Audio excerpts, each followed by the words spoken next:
बोलो श्री कृष्ण भगवान की जय, वृंदावन बिहारी लाल की जय। तो आज आपको योगिनी एकादशी की व्रत कथा श्रवण कराएंगे। तो ये एकादशी आषाढ़ महीने के कृष्ण पक्ष में आती है। तो एक बार राजा युधिष्ठिर भगवान कृष्ण से प्रश्न करते हैं कि प्रभु, आपने जेठ महीने की एकादशी की कथा सुनाई, मैंने सुना, लेकिन ये बताइए कि आषाढ़ महीने के शुक्ल पक्ष की कौन सी एकादशी होती है, क्या नाम है और उसका व्रत करने से क्या फल मिलता है। हे मधुसूदन, कृपा करके मुझसे बताइए। श्री कृष्ण जी बोले, हे राजन, व्रतों में उत्तम व्रत मैं तुमसे कहता हूँ। आषाढ़ कृष्ण पक्ष की योगिनी एकादशी का व्रत सब पापों को दूर करके भक्ति और मुक्ति को देने वाला है।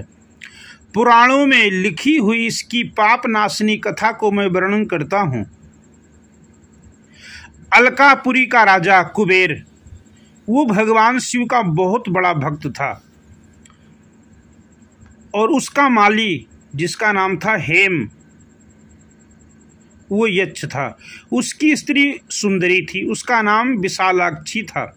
वो माली उसके स्नेह से युक्त होकर कामदेव के वशीभूत हो गया।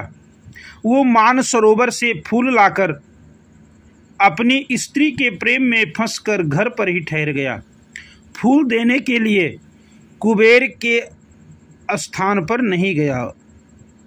वो माली राजा के घर में फूल देने के लिए नहीं गया। तो भगवान कृष्ण कहते हैं कि जब दोपहर का समय हुआ और राजा कुबेर भगवान शिव का पूजन करने के लिए गए तो वहां देखा तो फूल है ही नहीं। और इधर हेममाली अपने घर में पत्नी के वशीभूत होकर के वो अपना मेन कर्तव्य भूल गया था। तो विलंब के कारण कुपित होकर कुबेर, जो राजा कुबेर थे, वो बोले, हे अच्छी दुष्ट हेममाली क्यों नहीं आया, इसका निश्चय करके मुझे बताइए। वो बोले, हे राजन, वो स्त्री का प्रेमी अपने घर पर स्त्री के साथ क्रीड़ा कर रहा है। ये सुनकर राजा कुबेर को बहुत बड़ा क्रोध आया। शीघ्रता से हेममाली को बुलाया। देर हो जाने के कारण वो माली भी भय से व्याकुल होकर वहां आया। अब राजा कुबेर को नमस्कार करके सामने खड़ा हो गया। उसको देखकर राजा कुबेर के क्रोध से ओंठ फड़कने लगे और कुपित होकर कुबेर ने कहा, अरे पापी, दुष्ट दुराचारी, तूने देवता का अपराध किया है, इसलिए तेरे शरीर में सफेद कुष्ठ हो जाए और स्त्री से सदा वियोग रहे और इस स्थान से गिरकर नीच गति को प्राप्त हो जा। कुबेर के इस प्रकार कहने पर वो उस स्थान से गिर गया और सफेद कुष्ठ से पीड़ित होकर बहुत दुखी हुआ। ऐसे भयंकर वन में गया जहां अन्न और जल नहीं मिलता था, परंतु शिव जी की पूजा के प्रभाव से उसकी स्मरण शक्ति नष्ट नहीं हुई थी। पाप युक्त होने पर भी पहले कर्म का स्मरण बना रहा। वो भ्रमण करता हुआ हिमालय पर्वत पर चला गया।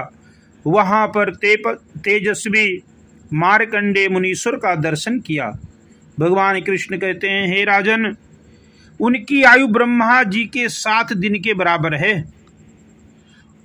उनका आश्रम ब्रह्मा जी की सभा के समान है। उसने पाप किया था, इससे दूर से ही उनके चरणों में प्रणाम किया।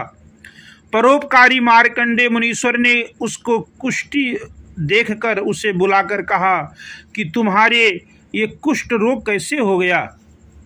मार्कंडेय जी के पूछने पर हेममाली बोला, मैं कुबेर का सेवक हूँ, हेममाली मेरा नाम है। हे मुनिराज, नित्य सरोवर से फूल लाकर शिव जी के पूजन के समय राजा कुबेर को मैं देता था।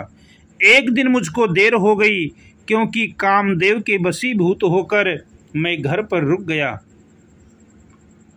हे मुनिराज, तब कुबेर ने कुपित होकर मुझे श्राप दे दिया। मेरे शरीर में कुष्ठ हो गया और स्त्री से वियोग हो गया। इसलिए हे मुनि श्रेष्ठ, मुझ पापी को उपदेश दीजिए। मार्कंडेय जी बोले, तूने सत्य कहा और झूठ नहीं बोला है, इसलिए मैं शुभ फल देने वाले व्रत का उपदेश करूंगा। तू आषाढ़ है कृष्ण पक्ष की योगिनी नाम की एकादशी का व्रत कर। इस व्रत के प्रभाव से निश्चय कुष्ठ रोग दूर हो जाएगा। मुनि के इस वाक्य को सुनकर उसने पृथ्वी पर लेटकर प्रणाम किया और उसने यह उत्तम व्रत किया। एकादशी के व्रत के प्रभाव से वो देव रूप हो गया, स्त्री से उसका मिलाप हो गया और अच्छा सुख मिला। तो भगवान कृष्ण कहते हैं, हे राजन, बड़े पापों को दूर करने वाली और बड़े पुण्य फल को देने वाली आषाढ़ कृष्ण एकादशी का व्रत मैंने तुमसे कहा। जो इस एकादशी के व्रत को करता है, एकादशी की कथा को सुनता है, रात्रि में जागरण करता है, उसका बहुत बड़ा विशेष फल प्राप्त होता है।